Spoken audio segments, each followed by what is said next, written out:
Hello and welcome back to our classes. आज की class में हम हिंदी पेडागोजी की कुछ आगे के चैप्टर्स को सॉल्व करेंगे, जिसमें हमारा आज का पॉइंट है गणित की भाषा। गणित की भाषा क्या होती है वो हम इस सेशन में पढ़ेंगे और सामाजिक गणित भी पढ़ेंगे। गणित के बेहतर होने के लिए एक व्यक्ति को आवश्यक है, यानी कि गणित में बेहतर होने के लिए एक व्यक्ति को किस चीज़ की आवश्यकता रहती है। तो अमूर्त चिंतन, तर्कसंगत विवेचन द्वारा समस्याओं को बनाने और उन्हें सूत्रबद्ध करने की आवश्यकता होती है। नेक्स्ट पॉइंट रहेगा गणित विषय में होने वाली संक्रियाएं, गणनाएं एवं सिद्धांतों का अध्ययन यथार्थ में किस प्रकार की प्रक्रियाएं हैं, यानी कि जो इस समय जो संक्रियाएं, गणनाएं और सिद्धांतों का अध्ययन है वो क्या कहलाता है, ये किस प्रकार की प्रक्रिया है। तो यह एक प्रकार की मानसिक प्रक्रिया है। नेक्स्ट पॉइंट है हमारा गणित शिक्षण में कौशलात्मक उद्देश्य के विशिष्टीकरण का उदाहरण क्या है, यानी कि गणित शिक्षण में जो कौशलात्मक उद्देश्य है, यानी कि इसका उद्देश्य क्या है, उद्देश्य के विशिष्टीकरण का उदाहरण क्या है। तो गणितीय आकृतियां बनाना गणितीय शिक्षण के कौशलात्मक उद्देश्य का एक उदाहरण है। गणित की भाषा का अंग क्या है, यानी कि गणित की जो भाषा है उसका अंग क्या है। तो सूत्र, संख्या और संख्यांक चर और संकेत, ये सब क्या है, गणित भाषा के अंग हैं। गणित की भाषा का स्वरूप कैसा है, गणित की भाषा का स्वरूप कैसा होता है। तो जोड़, घटाना, गुणा, भाग, ये इसका स्वरूप है। गणित शिक्षण में गणित की भाषा का प्रमुख गुण कौन सा होता है। गणित भाषा का प्रमुख गुण तो शुद्धता, यथार्थता और सक्षमता, ये गणित की क्या है, प्रमुख गुण हैं। गणित की भाषा का महत्व क्या है, यानी कि गणित का जो भाषा है उसका हमारे लिए क्या महत्व रहता है। तो शारीरिक कौशल, तर्कात्मक कौशल के विकास में इसका महत्व रहता है, यानी कि गणित से हम सोचने, समझने या तर्क करने की योग्यता आती है। गणित में प्रश्नों को हल करते समय आंकड़ों की शुद्धता बनाए रखने के लिए हल को लिखा जाता है। किस प्रकार से, यानी कि जो हम प्रश्नों के उत्तर कर रहे हैं उसके करते समय जो आंकड़ों की शुद्धता है उसको बनाए रखने के लिए कैसा होना चाहिए हमारा आंसर। तो विशेष विधि के अनुसार विभिन्न चरणों में होना चाहिए। नेक्स्ट है दो अंकीय संख्या को दूसरी एक अंकीय या दो अंकीय संख्या से गुणा करने की प्रक्रिया को समझने के लिए पूर्व जानकारी होनी आवश्यक है, यानी कि एक संख्या का दूसरी अंकीय संख्या से जब हम गुणा करें तो हमें इससे पहले, गुणा करने से पहले हमें किस चीज़ की जानकारी होनी चाहिए। तो गुणा से पहले हम क्या सिखाते हैं बच्चों को, गुणन योग पर वितरण के रूप में इसको हमें जानकारी होना ज़रूरी है। गणित करने की युक्ति के रूप में सवाल हल करना शामिल है। किसमें, जो गणित करने की जो युक्ति के रूप में जो है, यानी कि गणित में जो हम सवाल सॉल्व करते हैं, क्वेश्चन हल करते हैं, वो किस प्रकार से है। तो ये क्या है, एक क्रियात्मक आधारित उपागम है। तो ये था हमारा भाषा, गणित की भाषा में ये था। अब हम आगे का नेक्स्ट पॉइंट पढ़ते हैं, हमारा सामुदायिक गणित। आज का पॉइंट जो नेक्स्ट पॉइंट है सामुदायिक गणित। अंकगणित शिक्षण का उद्देश्य क्या है, यानी कि जो अंकगणित है उसको सीखने या पढ़ने या समझने या शिक्षा का देने का क्या उद्देश्य रहता है। अंकगणित के बच्चों को जो अंकगणित सिखाया जाता है वो क्यों सिखाया जाता है, जिससे वो उसका अपने दैनिक जीवन में यूज़ कर सकें। अब अपनी जीविकोपार्जन करने के लिए बच्चा कुछ तो करता ही है बड़े होकर, तो मजदूरी करे या चाहे व्यवसाय करे, उसमें अंकगणित का उद्देश्य, अंकगणित का तो यूज़ करता ही है। फिर है व्यवहारिक उपयोग में, यानी कि व्यवहारिक रूप से वो गणित का ही यूज़ करता है दैनिक जीवन में, हर रोज़ किसी भी ना किसी रूप से जो है अंकों का या गणित का यूज़ करता है। तो अंकगणित शिक्षण का यही उद्देश्य रहता है कि जीवन में वो इन सब को जो सीख रहा है वो उतार सके। गणित की सर्वप्रथम विकसित शाखा है, यानी कि सबसे पहले गणित की कौन सी शाखा आई थी, अंकगणित आई थी, बीजगणित आई थी, ज्यामिति आई थी, क्या आया था, तो ये था अंकगणित। मनुष्य के जीवन में जिन गतिविधियों में गणित का सर्वाधिक प्रयोग होता है वो कौन सी है, यानी कि जीवन में हम सबसे ज़्यादा मैथ का यूज़ कहाँ पर करते हैं। तो आर्थिक स्थिति के रूप में, आर्थिक रूप से हम गणित का यूज़ सबसे ज़्यादा करते हैं। गणित का सामुदायिक महत्व क्या है ना।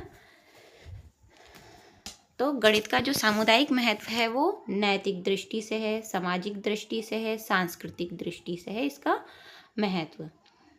नेक्स्ट है गणितीय पदों को परिभाषित करने का सामुदायिक उद्देश्य क्या है। जो गणित के जो पद होते हैं उनको परिभाषित करने का जो उद्देश्य है वो क्या है, व्यवहारगत है।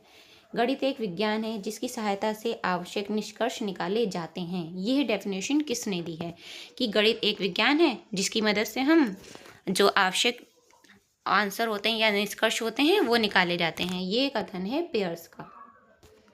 ठीक है, गणित की समाज में आवश्यकता होती है किस लिए? समाज में जब हम गणित का यूज़ करते हैं तो किस लिए इसकी ज़रूरत पड़ती है हमें?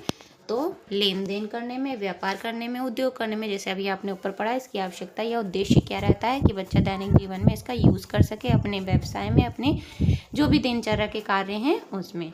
फिर है गणित की उन्नति को वृद्धि देश की संपन्नता से संबंधित है। जो गणित की उन्नति है और उन्नति और वृद्धि है वो देश की संपन्नता से संबंधित है। किसका कथन है? ये नेपोलियन का कथन है कि बच्चा अगर गणित में, किसी देश में जो हैं बच्चे, वो अगर गणित में उन्नति प्राप्त है उन्हें और वृद्धि है तो उससे क्या होगा? देश की संपन्नता विकसित होगी।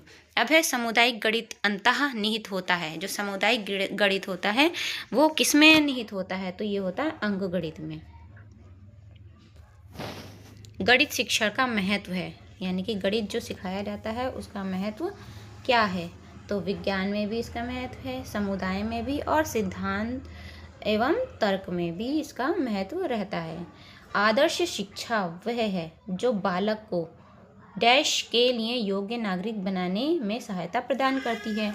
तो कोई भी शिक्षा वो होती है जो बालक को उसके समाज में योग्य नागरिक बनाने या एक समाज या किसी भी देश का योग्य नागरिक बनाने में मदद करती है, तो वो आदर्श शिक्षा कहलाती है। तो यहाँ पर आ जाएगा समाज फिलहाल में। दो या दो से अधिक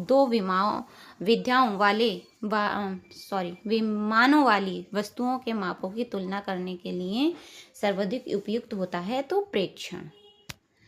नेक्स्ट है एक छात्र, यहाँ पर छात्र लिखा हुआ है, यहाँ छात्र आएगा। एक छात्र फर्श पर अपनी पुस्तक रखकर उसके चारों ओर पेंसिल से लाइन खींच देता है। तो खींची गई लाइनों की जो लंबाइयों का योग होगा वो कितना होगा? बच्चा तो एक की मतलब कोई भी चीज़ रखकर उसकी खाली लाइनें तो खींच रहा है उसके आसपास, तो जितना उस वस्तु का माप होगा उसी तरह से इसका लंबाइयों और योग का योगफल होगा। ठीक है, लाइनों की लंबाइयों का योगफल किताब का परिमाप होगा, क्योंकि वो किताब से ही लाइनें खींच रहा है रखकर।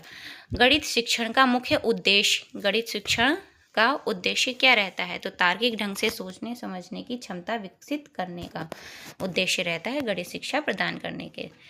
एक अध्यापक के लिए कौशल अति आवश्यक होता है। कोई एक अध्यापक है, वो किसी भी चीज़ में कौशल हो। ये क्यों ज़रूरी होता है? तो बच्चों को ज्ञान की खोज के लिए प्रोत्साहित करने के लिए ज़रूरी होता है कि बच्चा उस चीज़ में अध्यापक उस चीज़ में योग्य हो, स्किलवर्ड हो।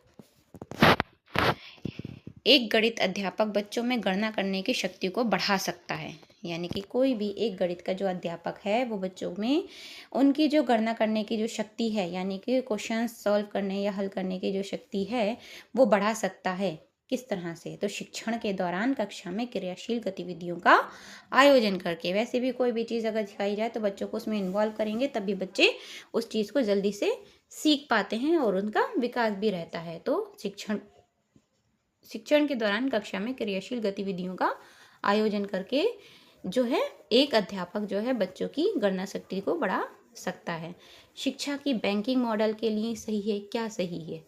यह विद्यार्थियों को समझ देता है। यानी कि शिक्षा में जो बैंकिंग मॉडल होता है वो उससे क्या होता है? तो विद्यार्थियों की समझ विकसित होती है। नेक्स्ट है भिन्नों की संकल्पना से परिचित कराने के लिए एक अध्यापक प्रारंभ कर सकता है। यानी कि बच्चों को अगर भिन्न सिखाने हैं, भिन्न की संकल्पना सिखानी है, उसके बारे में बताना है, बच्चों को परिचित कराना है, तो बच्चा वो अध्यापक जो है वो उसका शुरुआत कैसे कर सकता है? तो अपने आसपास की वस्तुओं को वो भिन्नात्मक भागों में भिन्नात्मक भागों की पहचान करा के वो बच्चे को उससे परिचित करा सकता है, उसके बारे में बता सकता है। तो ये थे आज की क्लास के हमारे कुछ इम्पोर्टेंट्स फाइव लाइनर जो मैथ्स पेडागोजी से रिलेटेड थे। उम्मीद है आपको ये सब वीडियो पसंद आई होगी। अगर आपको हमारी क्लास पसंद आई हो तो please like and subscribe the channel. Thank you.